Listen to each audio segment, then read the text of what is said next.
Hi, hello everyone. I wanted to welcome you to this live session, which is going to be about practical tips for teachers how to attract more money. So I would love to hear where you are joining me from, who you are, maybe what you teach, and what made you join this session. So again, it's a live session, mindset session that I have every other week. And this week and potentially next week, we are going to talk about money and we are going to talk about practical tips how teachers can earn more money. I can already see Natalia is here joining us from, I'm not quite sure from where, but nice to have you here. Great. This is Simon. This is Simon, I guess. Nice to have you here. So let me just know if you can hear me and see me well, and maybe what motivated you to join this live session. Why was this session maybe worth your time? Because as teachers, you are busy most of the time. So I guess you have to be very careful about your time, how you spend it. So what made you join this session today? Um, so Natalia is saying she's from Russia, but now living in Montenegro. And Guy is joining as well from Winchester, where a beautiful cathedral is. Great. So again, we are going to talk about money. And the very first thing I want to mention, for those of you who don't know me and you will watch or listen to this session later, I am Stefy and I'm a mindset and growth coach for teachers. And I've been doing this for more than 2 years now. And before, I had my own niche teaching business where I was working as a niche teacher for a psychologist. So that was my niche. And throughout the journey, I've learned a lot of things myself. I've made a lot of mistakes, and these practical tips I'm going to share with you, I've tested them on me, all on me. So they are tested, and they work. And they work not just on me, but many other teachers. And just to remind you, I'm working as part of the Bowie team, where our vision is for teaching to be associated with respect, prestige, and prosperity. And that's why I feel it's so important to have the right mindset about money as teachers, because that is related to prosperity and to prestige as profession as teaching. Let me just welcome everybody else here. So Simon is saying, I need help in being attractive. Yes. So, exactly. I mentioned this in my post before. We need to become attractive or have this magnetic attraction so that money comes easily and joyfully into our lives. We are going to take a look at it. Okay. I think this is potentially Inge. Is it Inge joining us? Yes, I hope so. Natalia, I would like to reflect on my beliefs. Yes. Um, we have Aldana, who is joining us from Argentina.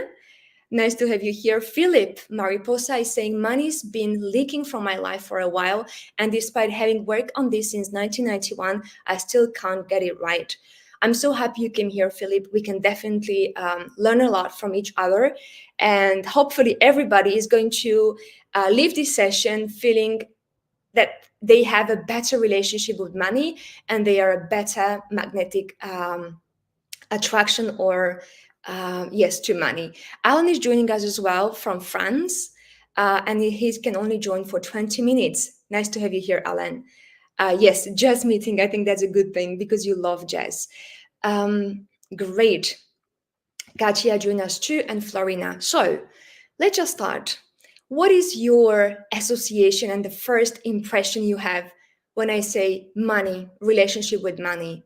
What is the first thing, the very first thing that comes to your mind? Now, don't overthinking, don't try to be negative or positive so that it suits the session, the lesson, the workshop. You just try to say, write down, if you feel comfortable, of course, what is the first association you have about money? What is it?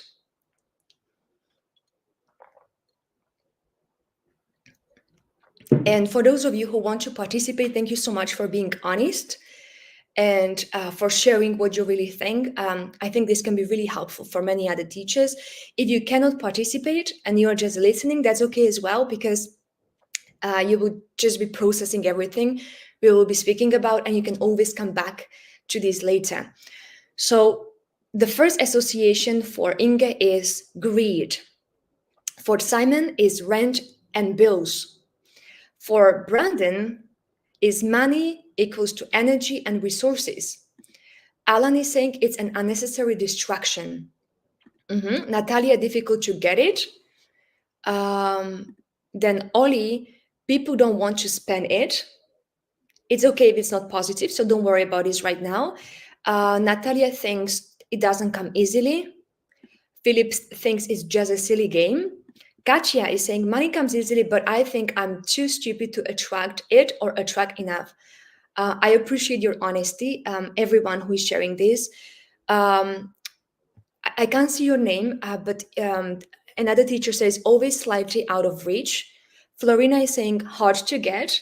And Teresa is saying, first thing that comes to my mind is my relationship is one of constant looking for it and trying to hold on to it.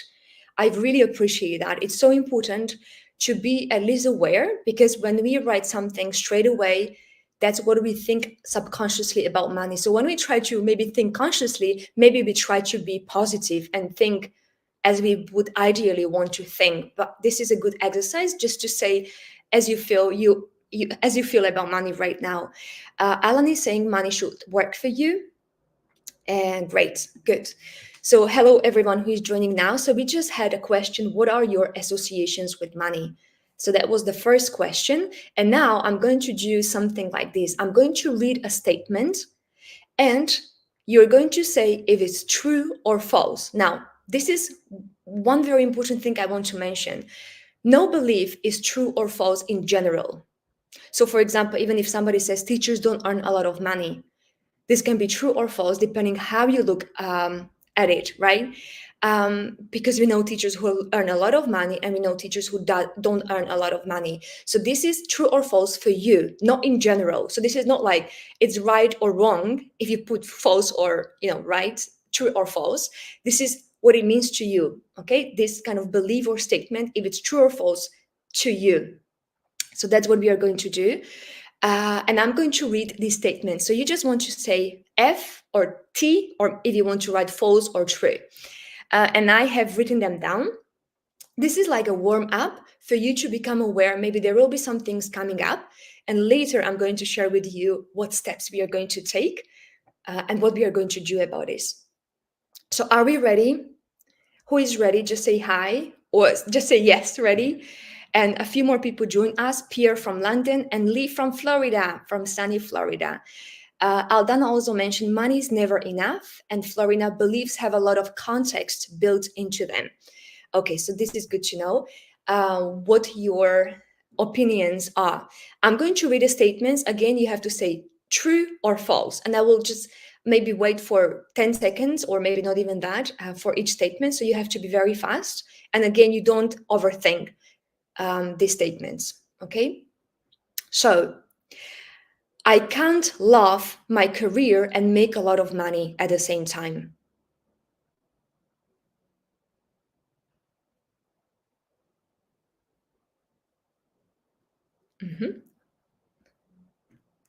Okay, so I will always give you a few seconds. I can see almost, well, everybody said false, okay?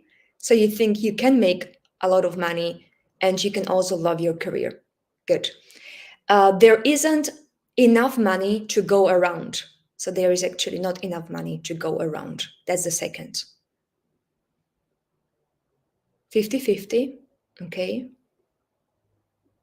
Okay, Alan is saying confused by double negatives. That's a good point. There isn't enough money to go around. Yes, I see what you mean, Alan. So some of you saying false, some of you saying true, that there is not enough money, meaning there is little money. Okay, I can see quite a few false and true as well from different people. Another one is you need money to make money. You need money to make money. Is this true or false for you? Not in general, just for you. True, okay. false for some people. Okay. But most of you said true, that you need money to make more money. I'm not going to evaluate this at all. We are going to challenge some of these beliefs later in a few minutes, but not right now. Now I just want to see how things are, where we are. Okay, so true and false, I can see both. It helps. Okay, for Brandon is saying feeling like that's very, very true right now. Let me actually share this. Okay. Another one, I'm not good with money. Is this true or false? I'm not good with money. About you. Yeah, about you personally. I'm not good with money.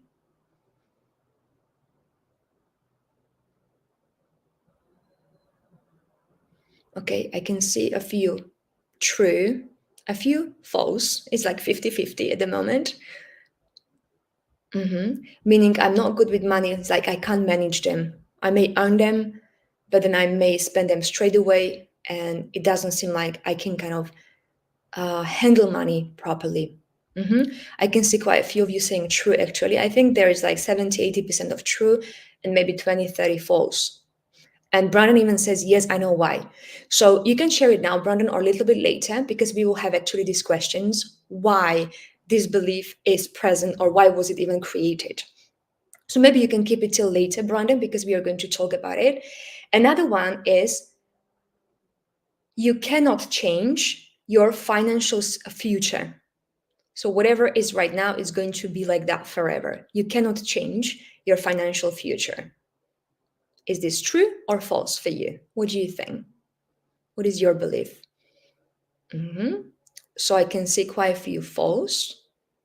You cannot change your financial future. Everybody so far, from what I can see, says completely false. Okay. So it means everybody who came here today wants to work on their limiting money beliefs because you believe it's possible to change it, right? Okay, so that's a growth mindset that we are going to touch on as well. Another one, teachers earn little money. Is this belief true to you or not? We are going to speak about this belief as well, how we can take a look at it later, but is it true for you or not? Teachers earn little money.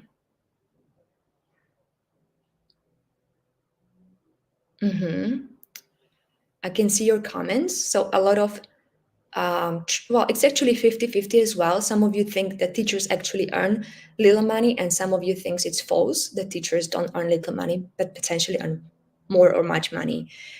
Okay, Lee is specifying it and is saying general teachers, yes, they earn little money. Okay. Dina is saying not really. Okay, so that's not true for Dina. Some do. So I can see there it's like really some of you thinks it's false, some of you true, but some of you are in between. Like you want to specify that. Okay, what kind of teachers or some teachers yes, some not.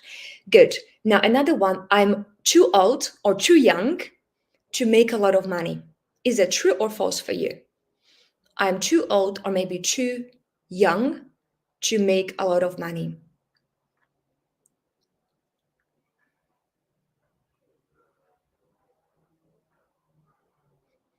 Okay, false.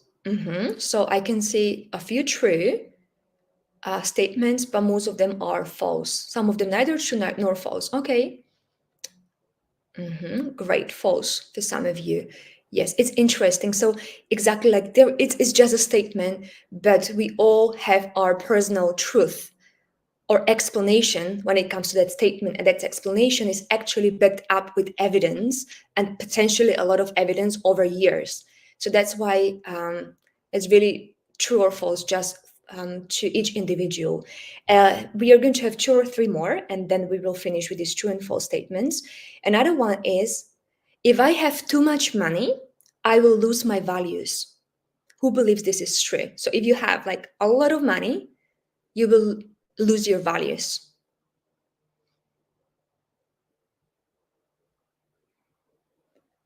Okay, false. I can see quite a few people saying false. Actually, I would say right now, maybe 95% are saying false. Some of you say depends. Okay, so false or depends. Another one is Mhm. Another one is you have to work hard to make money. What about this one? You have to work hard to make money. So for this one, some of you are saying true, some of you false. So this is, for now, I would say 50-50. Actually, yes, 50-50, or even like 60% people think you need to work hard to make money, and 40% no, you don't need to work hard to make money. This was one of the money limiting beliefs I had myself. And I have to say, quite often I still have that belief, but it's under process of being replaced. But yes, that's a common belief. Many people have, like, yes, you can have money, but you have to work hard to have money. Okay, so I can see it's like 50-50 from what I can see right now. Or you say like, oh, it depends. It's true, but partial. Depends on how you are doing it through active or passive income. Okay. And I have, I think, one more. I am not good enough to charge higher rates. So as a teacher, I am not good enough to charge a higher rate. Who thinks this is false or this is true to you?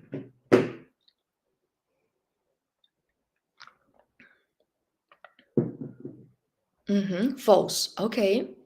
It's false. So many of you think I'm actually good enough. Some of you say I'm not confident. So most people think this is false, but there are a few who think it's true. That's fair enough. We just need to be aware. Awareness is 50% kind of towards success, and then the work, if we decide to do something with it or not. So right now we are just getting aware. Okay, so this is very, very important, and I appreciate your honesty again. Even though it may be painful, I guess it was painful for me when I was working on this with my coaches and psychologists. Good. So thank you so much for this, for being part of this exercise. So this was about true or false. Now we did mention a lot of statements. So what are these statements again? What did we say? What are these statements? What are they? So these statements are actually beliefs, right? A statement is in a way a belief that is true or false to some people. And of course, it's beneficial or detrimental, but we are going to speak about it later. So, what is a belief? If I have to define what a belief is, a belief is a thought that is repeated enough time and is mixed with emotion that it manifests, or it becomes a reality. It becomes truth, or it becomes tangible in the physical worlds. And then by seeing more and more evidence that is backing up that thought, that belief, we believe in that belief even more. And many of our beliefs are actually created in our childhood. And then even later, I guess it's easier to install beliefs when we are children because we don't have our conscious mind developed. So we cannot challenge any beliefs if we want to, keep them, or if we want to have them or not. As children, we are just adopting whatever is given to us.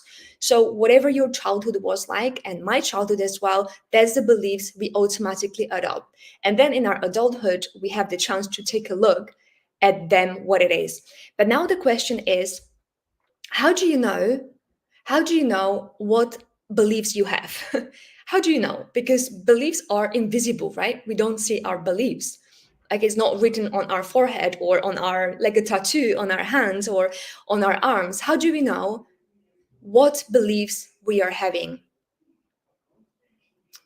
How do we know that?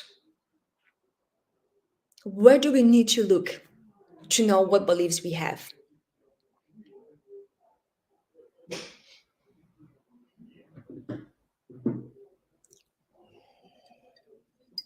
Brandon is saying the method I used was the first get mindful of your thoughts. Okay.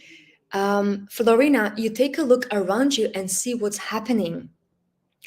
Simon is saying, my parents had no money, my grandparents had no money. I was told money wasn't important. I appreciate that, Simon. And I think many people can relate to it. Definitely, I can relate to that too. Teresa is saying, we listen to what we say.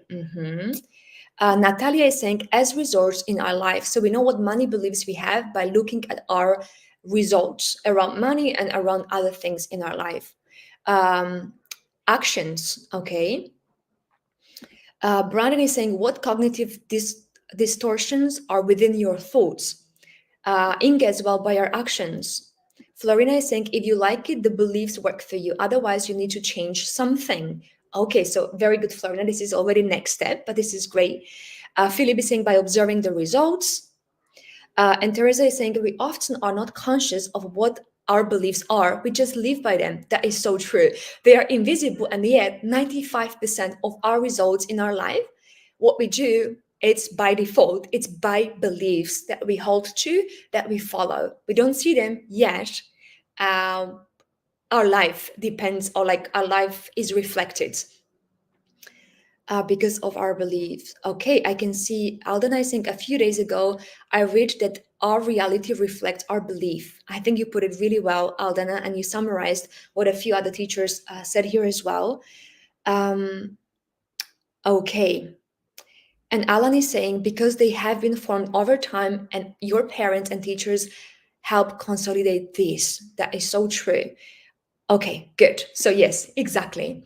So, we know what our money beliefs are by looking at our present results.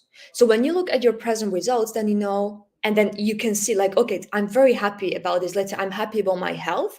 Then you know you have healthy beliefs about your health and you have healthy habits. That's why you are healthy. Okay, so you have a good sleep, or maybe you have a good diet, and everything is connected with that, and you have a good health.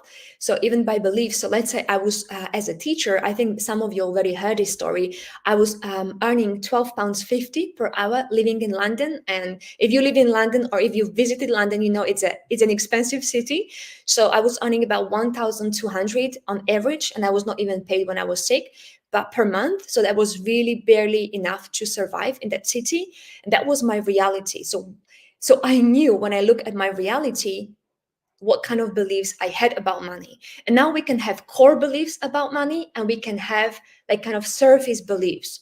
So some of my beliefs, the reason why I was earning £12.50 per hour, there are many beliefs, but some of them were, I'm a non-native English teacher, and that's why I earn this little.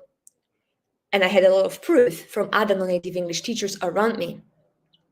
The next one was, I'm not qualified enough. So I did have CELTA, but I felt like I'm not qualified enough. I should have Delta qualification, or maybe a master's degree or something.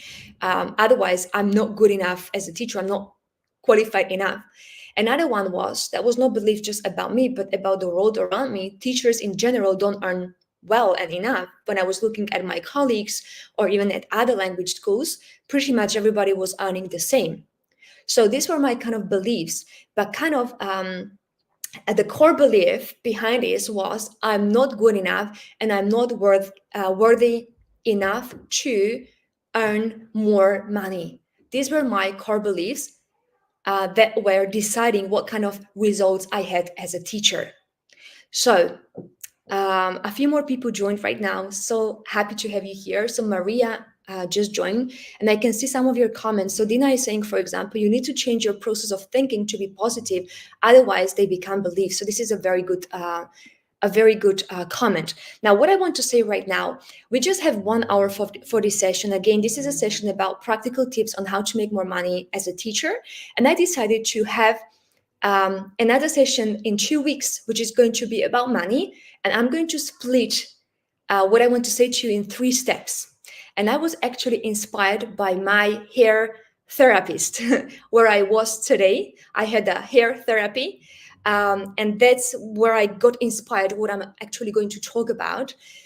And one of the things I didn't know, I didn't understand, because when you look at your hair, and I thought my hair is not glowing enough. I have split ends, I have greasy hair very often, and I just wanted to have like more radiant hair. And I was expecting that this hair therapist is going to put different fancy, I don't know what kind of cosmetic or products in my hair so that it looks nice. And she spent 5% of her time on actually hair that you can see, and 95% of her time she spent on my scalp and hair follicles. And that's where I understood it's the same with money. We want to have more money as teachers. We want to have, I don't know, 20, 30, 40, 50, 60, 70, or beyond $100 per hour. And we just look at like, how can we increase that? Or like we are maybe trying to, I don't know, update our social media. We are trying to maybe look more confident in our CV and doing other things, or even getting qualifications to earn more money. And that's nothing wrong with that. But actually, the most important thing we should look at is our money beliefs. Because if our money beliefs are correct and are beneficial to us, then they will just match, or they will just be aligned with what we attract in our lives. And that was the same thing with my hair therapist, that now because my scalp is healthier, well, it's not really, because it was just one therapy. I need to do more, but I already started the process. And then apparently, just because your scalp and your hair follicles are healthier, then naturally your hair is going to be radiant and glowing. And that's the same with your financial situation. If your money beliefs are going to get better and more beneficial to what you actually desire to achieve in your life, you will attract that money. Maybe not straight away, but later. So I'm not expecting, and maybe you don't even see my hair as being radiant and glowing today. It's because it's just one therapy, hair therapy. Maybe I need 5, maybe I need 10 to really start having this radiant hair. And also there is many other things like diet, sleep, water. So that's the same thing about us attracting more money. And that's why I want to focus on 3 things really. And again, I was inspired by my hair therapist. So the first one, and we are going to take a look at it today, we are going to have this deep cleaning of our beliefs, money beliefs. So we are going to do that together in this session. There are 8 steps I came up with, inspired by this hair therapist. So 7 steps, how can we deep clean our money beliefs? And I can tell you, I was following this without even knowing 4 years ago when I was this ESL teacher. And then by just changing my money belief, so I was charging £12.50 per hour. And then when James Liu, as many of you know, James Liu, approached me to work as a teacher entrepreneur, to find my own independent students, I didn't change any strategy to start with. I just read an ebook and I started thinking differently about myself. And then I emotionalized my thoughts and I saw myself as a more prosperous teacher. And just because of this, I didn't change anything in my approach, in terms of teaching approach or any other strategies, not even marketing strategy at that point. I doubled my hourly rate. So when other agencies approached me, instead of charging £12.50, I was charging around €30, which was, let's say, double more to what I was charging before. Just by changing my money beliefs. So this is how strong it is. And that's why today we are going to take a look at what kind of beliefs you have about money and how can you replace them with more empowering ones so that they are matched with the desires you have about your financial situation. And then in the next session, we are going to so this was the first year. So we are going to deep cleaning of money beliefs today, and in the next session is going to be belief maintenance. So one thing is, you do the deep cleaning even when you clean your house. You don't do it every day, every week. You maybe do it twice a year or 4 times a year, or I don't know how many times. My mom does it quite often, but yes, so I don't know. But money, the maintenance of house or of your beliefs is very important. So next session we are going to talk about this belief maintenance. How can you maintain these healthy, beneficial beliefs you want to have about money? And then in the next session as well, I think we can cover this too, is going to have like, how can you have more money, like a booster? I'm going to share something with you that really works well for me, and it can work for anyone, regardless of how much money you have in your bank account. So this is the plan. How happy are you with the plan? Just let me know. Florina is saying she loves the analogy. Yes, I love using analogies, Florina, and even if it makes more sense to me, I really love using them. Thank you, Aldana. Actually, yes, to be honest, I don't think it looks any better. It looked before, but I definitely feel it's healthier, and I have this kind of freshness on my scalp. And that's what I want you to feel after this session today. I want you to feel fresh, and I want you to feel like really light when it comes to your new money beliefs. Great, good.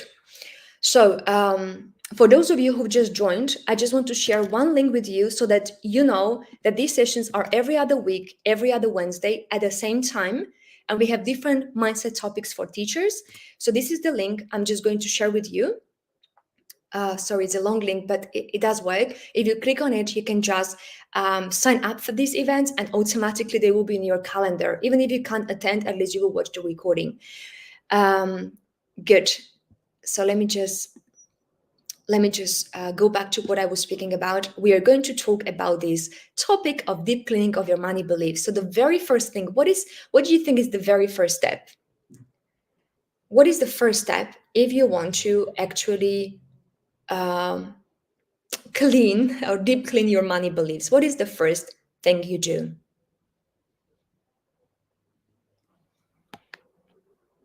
What do you think?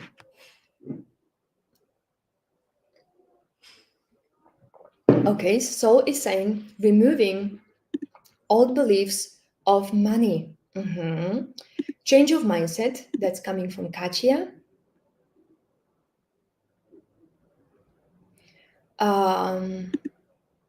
Soap. I like that, Simon. Okay, I think I got your joke now. Maria is saying, understand what are the beliefs. Inge, question your existing beliefs. Teresa, get the clean products ready. I love that. Be patient. I think this is always present everywhere, Alden. I love this comment. I think I need to be reminded of this very often. Acknowledge your beliefs. Realize what your beliefs are. So I'm reading your comments and I'm happy reading them. Be accepting of them. They are not good or bad. They are there for a reason, probably as means of protection. Yes, Brandon, you're so right. Philip, know what you need to get rid of. Dina, you have to change your mindset, think positively, and take action. Okay, so pretty much all of you together, you mentioned almost 8 steps. I think there was maybe 1 or 2 missing, but you mentioned these 8 steps. So let's just put them in the right order. So the first thing is you need to become aware of what money beliefs you have by looking at your present results. So that you know, right? What part of your house you need to start deep cleaning first by seeing which one is the messiest or the most chaotic, maybe. So yes, you need to become present. So I want you now to spend a few seconds. I know we don't have enough time, but I think you already had this kind of warm up exercise so that you're more aware what kind of money beliefs you have. So I want you now to spend a few seconds thinking about them. And if you want to write them down, that's even better. Maybe write, I don't know, 5 of them if you have. If you have more and you just keep writing, that's fine as well. Okay, so just write all of them that come to you. And they don't have to be just positive or negative, just negative. They can be positive or negative. And I will stop you. So if you can just keep writing them, and I'll stop you.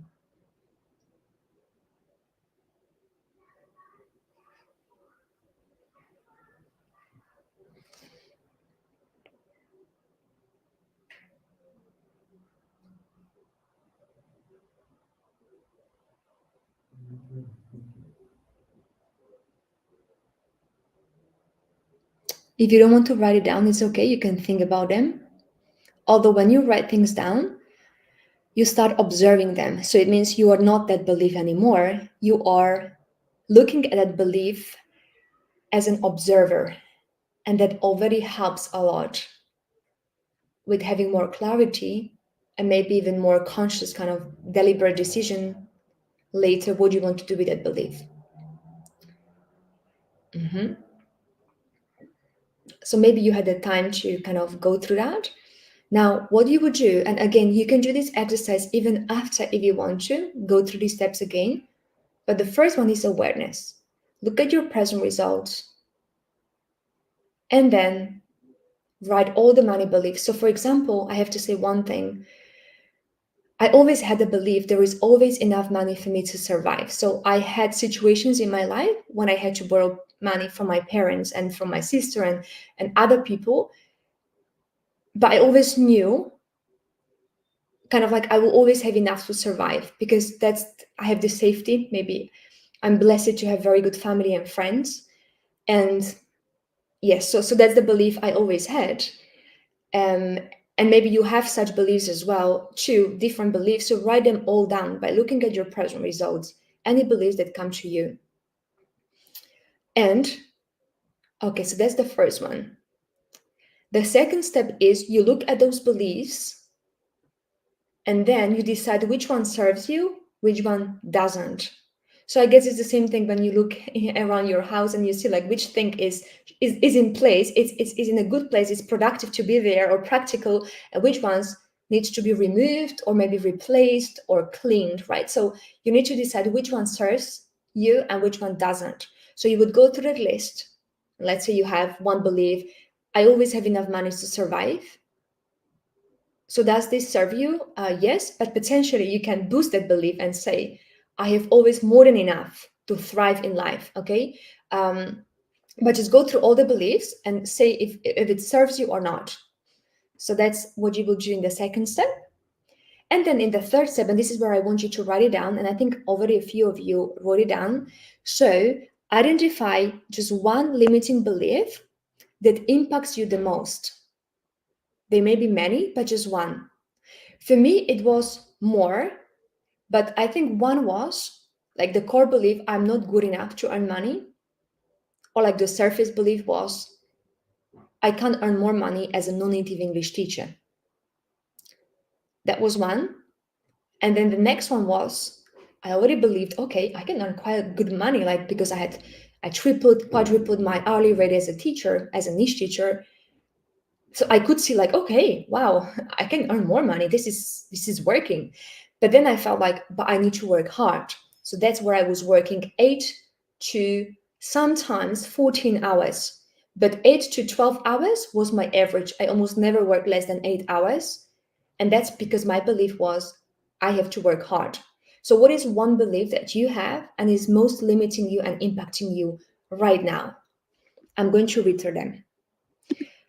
People won't pay it. That's a belief.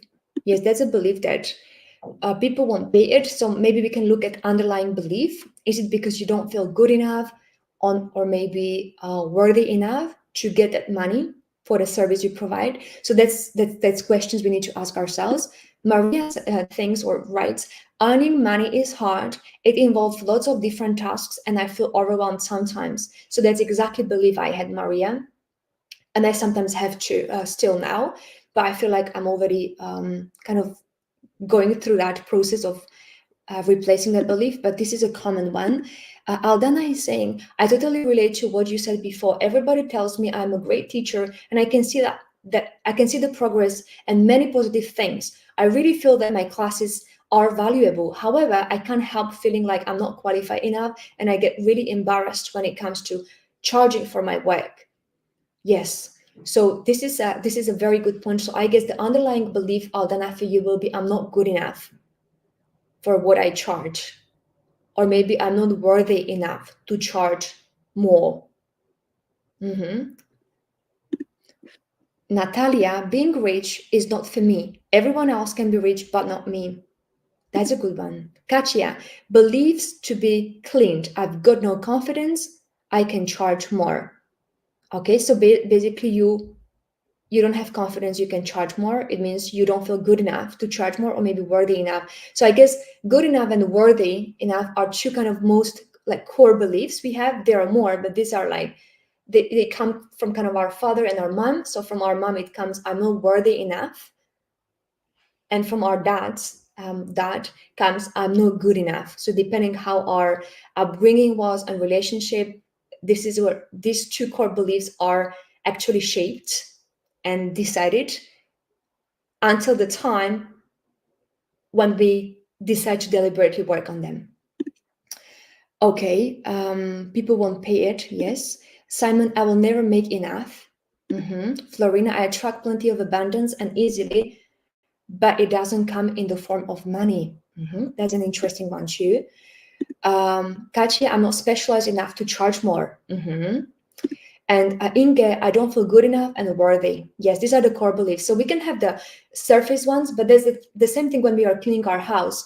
We can use some products and methods how we just do the surface cleaning, which is okay, but the deep cleaning is different, right? When we do, or even with a weed.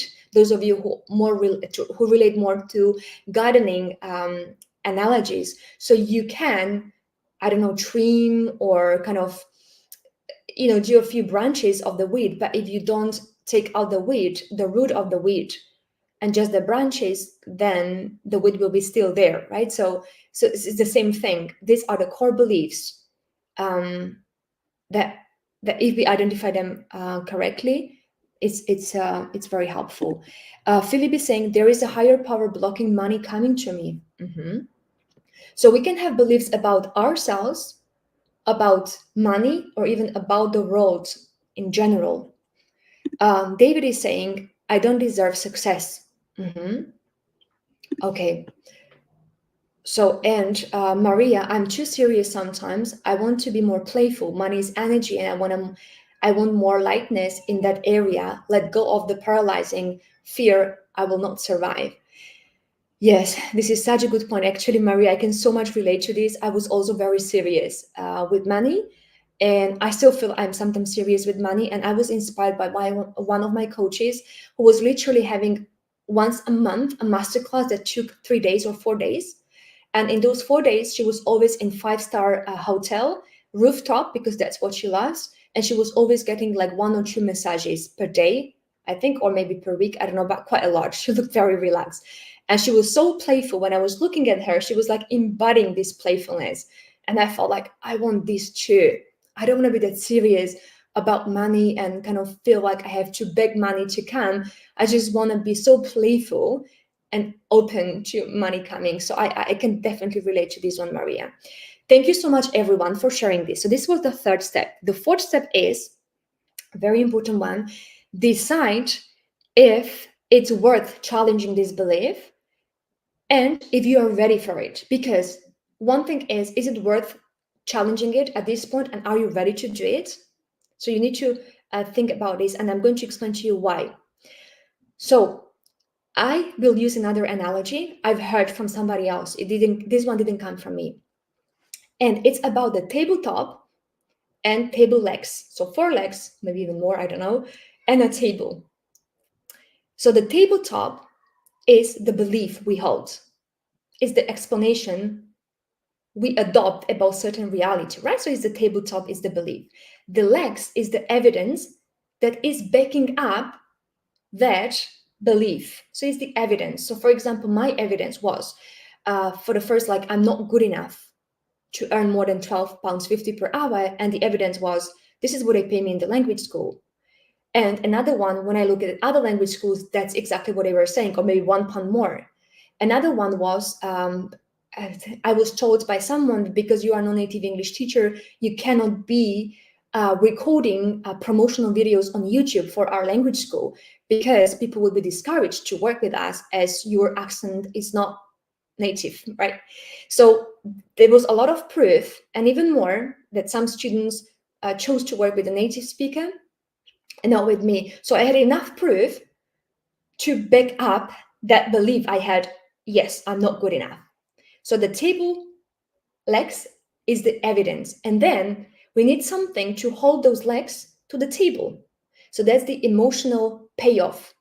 So the super glue, or glue that holds the leg to the tabletop, is the super glue, is the emotions. Because if you don't emotionalize the thoughts you have about something, it doesn't become a belief, and you don't allow enough evidence to back it up.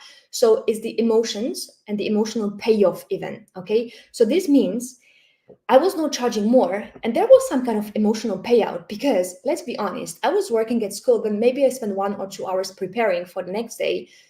And then the rest of the time, I could just watch Netflix. And I watched all the series there you can imagine. I watched Crown maybe twice. And so that was one thing. I just didn't have to do anything else. I was comfortable just watching Netflix because I knew potentially if I want to have more money, it's not like I have to work harder, but I need to become more diligent and or maybe do something else and get out of my comfort zone. Maybe start recording videos and other things, right? If I want to get more visible. So there was a emotional payoff. There was this super glue that was holding my evidence to the tabletop. The part of me felt like I'm comfortable where I am in a way. I'm surviving, but I'm comfortable. Or another, I guess, emotional payoff was there were so many teachers who were earning the same money as me. So they were in the same bad situation. And I felt I become, or I am part of this tribe of teachers who complain. And in a way, I was not happy, of course. Like, it's not good to be part of a group that complains all the time. And I was contributing to it. But at the same time, it felt like I'm part of a community. And we felt this kind of solidarity with each other. And like, yes, we just felt like we are part of the group. So there is this emotional payoff. That's why step number 4, you need to decide if it's worth challenging it, or and if you are ready. So if this emotional payoff is bigger or lower than the limiting belief itself. So kind of like, do I want to have this emotional payoff more than charging more than £12.50? I don't know if I explained it well, but this is what I meant by step number 4. Okay, and I can see quite a few comments.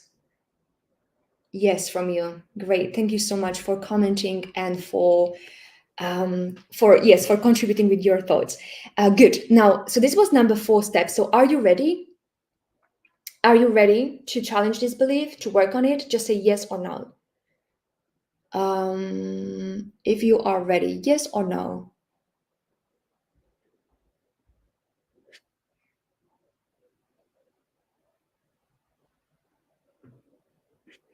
Yes. Okay. I can see yeses. Yes, yes, yes. Because we need to be ready, right? We need to be ready to change it because we feel like we want to change it now. We are ready. Okay, now we are ready. If you're not ready, it's okay. Still, you can listen to this and you can take the next steps when you are ready. But when we are ready, that's number 4 step. Now, number 5 step, analyze the limiting belief. So you need to understand, what is that limiting belief? So is it like I'm not good enough, or what it is? Then what is the proof or evidence you have for this belief to be true to you? So I just mentioned my evidence that some didn't want to work with me because I was non-native English teacher. They didn't let record me videos for the promotional purposes. I was charging this little, and when I asked for more, they said to me, "No, you can't. You have to have delta, and we can give more money to our native teachers because that's what many students want." So this kind of, I had enough proof. So analyze that belief and think about the proof you have. So maybe right now you can just give me one piece of evidence that you've had in your life, or maybe you see around you, that is supporting that limiting belief you have about money. Just give me one. Yes, Philip. So this is a very good point. So what I'm going to do, yes, very good point. What I'm going to do, I'm going to, because I do have it, I just didn't manage to put it together, but I'm going to share it with you in these comments, maybe like 20 minutes after the session, because I didn't manage to put it in a PDF and then share it with you, but I will do it, a written summary of what I'm saying, yes, of these steps. I do have it, but I didn't manage to put it together so it's presentable for you. Okay, so Inge is saying the evidence is that she always had low income, meaning when she looks at her, I guess, bank statements, it's always low income. So that's enough of proof. And I think Inge's belief was, I'm not good enough and I'm not worthy.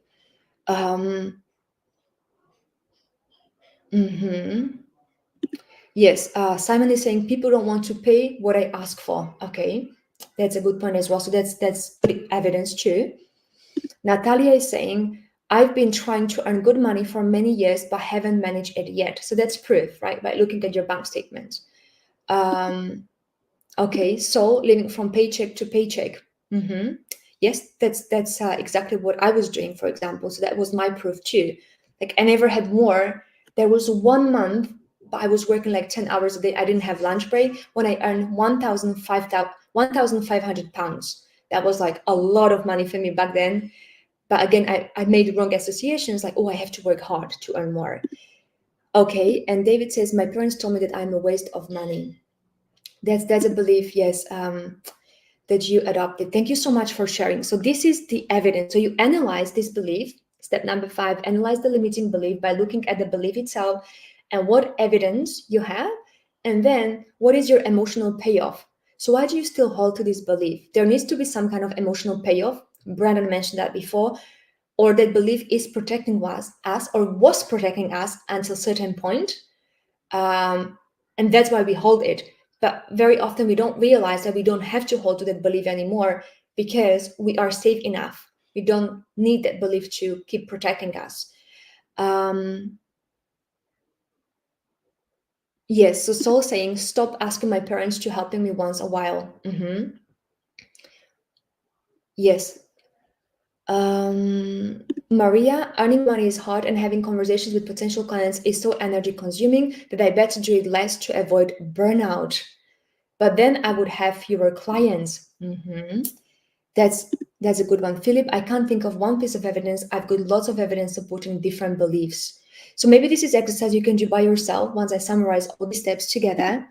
And then there is evidence that I'm not skilled enough to earn more. I can't always immediately answer a student's question about advanced level grammar. Makes me feel unskilled sometimes. Okay. That's good evidence too from coming from Teresa. So now we have this number 5 step, analyze the limiting belief.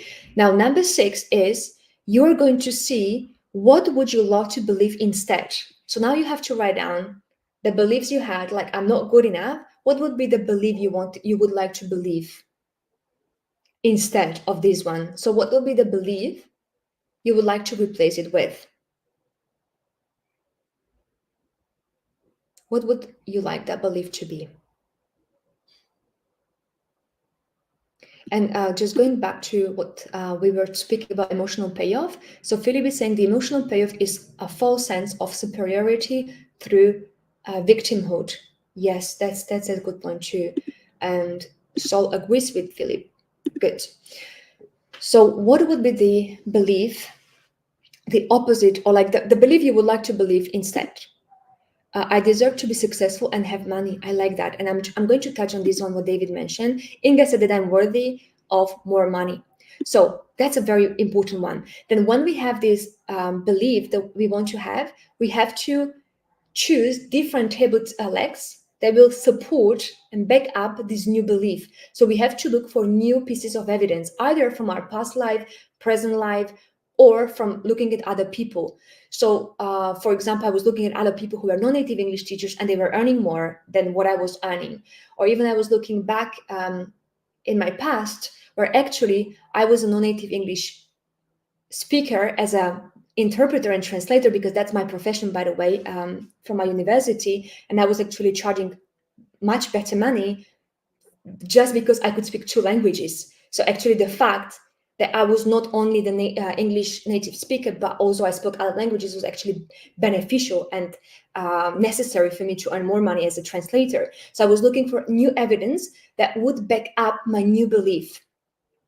Okay, so that's what it is. Katya is saying, I'm confident to charge more and I'm a specialist. Natalia, I can be rich, it's possible. So I want to say something here is so important, because very often we hear money affirmations, like how important it is to do the affirmations. I agree, but sometimes they can actually be detrimental and not actually helpful, depending how we set them. So if you say something you don't really believe in, it does actually not help. It's even worse. It even strengthens your limiting belief even more. So if you feel like you can't say, I'm worthy enough, or I'm worthy enough to charge 100, but you can say, I'm worthy enough to charge at least twice more. Or I like this Natalia's comment, I can be rich, it's possible. So she's not saying I am rich. That will be kind of maybe the ideal affirmation, because if you say I am rich, that means you already embodied it, and that's the best. But I can be rich, it's like the step by step, it's kind of like incremental steps towards it. And maybe this is what Natalia can believe most right now. And it's great, because if she was saying, I'm rich, and yet maybe she looked at her bank statement and she wouldn't see enough money there, it would be like you are lying to yourself. And you can lie in words, but not really in your body sensation and emotions. So I can be rich is much better to say than I am rich if you don't truly believe you are rich. So this is so important, and that's number 7 step. You need to convince your conscious and subconscious mind is true. So conscious mind, you convince by looking at different pieces of evidence from your life, your past, from other people. And subconscious mind is by repeating an affirmation and something you want to believe, but potentially in steps. If you don't fully believe I'm rich, I'm worthy, then choose something. Maybe I'm captivating as a person, I'm engaging as a teacher, whatever you can still believe, and it's on the way towards that kind of ideal or productive money belief you want to adopt. So I really like these examples, and I think David had the same one. I deserve to be successful. So David didn't say I'm successful and have money. That would be maybe the top in a way belief that maybe many of us would like to have, but I deserve, that's maybe the next step, right? So I deserve. And then when I really truly feel I deserve, then maybe I can say I'm successful and have money. So I really appreciate these examples. And I like Aldana's, I want to feel worthy. That's another one. So I am worthy. It's maybe one of them, but I feel worthy, but I want to feel worthy. That's already kind of steps you want to take towards that. So I love that. Um, Earning money is fun. That's from Maria. Money comes easily to me. Conversations with potential clients are insightful and energetic, and they are excited to work with me. I deserve to be successful. Yes, and then you need to check how you feel inside you. Do you feel like you believe in it? Or you can believe in it? If so, that's great. Keep affirming it. So that's step number 7, affirmations, right? And looking for enough evidence. And step number 8, it's embody your belief with action, energy, and patience. So that just means that, okay, I believe I deserve to be successful and I deserve to feel worthy, or I want to feel worthy. And then when the student comes into your sales session and you're going to present your program to them, then you're going to ask for more if that's what you want. Maybe not, let's say you charge $15 and then you charge all of a sudden 100, but you don't really feel that, and you don't feel like you are that kind of worthy charging that money. So you will maybe charge 25 or 20, but you're going to embody this new belief you have about yourself in action. And that's very important because it's thoughts, feelings, and actions. And if this is combined and mixed together, that's when belief is created with enough evidence. And then you become that person, right? Who charges more, a teacher who charges more and doesn't have to work hard to earn money, or whatever belief you want to adopt. So again, just to summarize the steps, and I will put them in a written form in a nice maybe cheat sheet or maybe Canva slides, and I will share it in the comments below. So whenever you are watching it below, I'll share it there so that you can access it if you want to. And the steps were: number 1, become aware of your money beliefs by looking at your present results. Number 2, go through all the beliefs one by one and ask yourself, does this belief serve me? Number 3, identify the limiting belief that impacts you the most. Number 4, decide if it's worth challenging it and if you are ready to challenge this belief. Number 5, analyze the limiting belief by looking at what it believes is, what evidence you have, and what is the emotional payoff. So why were you holding to that belief? Number 6, replace the limiting belief with an empowering one. So what is the belief you would like to believe instead? Number 7, convince your conscious and subconscious mind that this new belief is true. Conscious mind by looking for new pieces of evidence that will support this belief. Subconscious mind by having affirmations, something you truly believe in. Number 8 step, embody your belief with action. That's it. Okay, thank you so much, everyone, for this, for being here.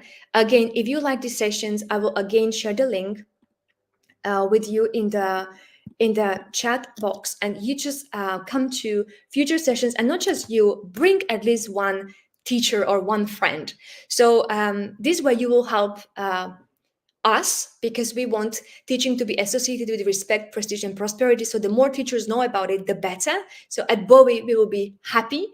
It will help you as well, because if you surround yourself with people who have healthy money beliefs, then you are more likely to have more healthy money beliefs. So it will help you, and it will help as well the person itself, because if they learn more about their limiting beliefs or any other mindset and maybe challenges they have, they may have better quality life. So it's a win-win for everyone. So I would love if you could just introduce these mindset live sessions to just one person, just one, because today there were at least 20 people live at the same time, but people were coming and leaving. So maybe, I don't know, 40 people I can see. And if you just take one more person, there will be 80 people, right? Double two. If my math is correct, it should be 80 people. Uh, okay, thank you so much, everyone. And the next session is going to be about maintenance. So now we deep cleaned your beliefs.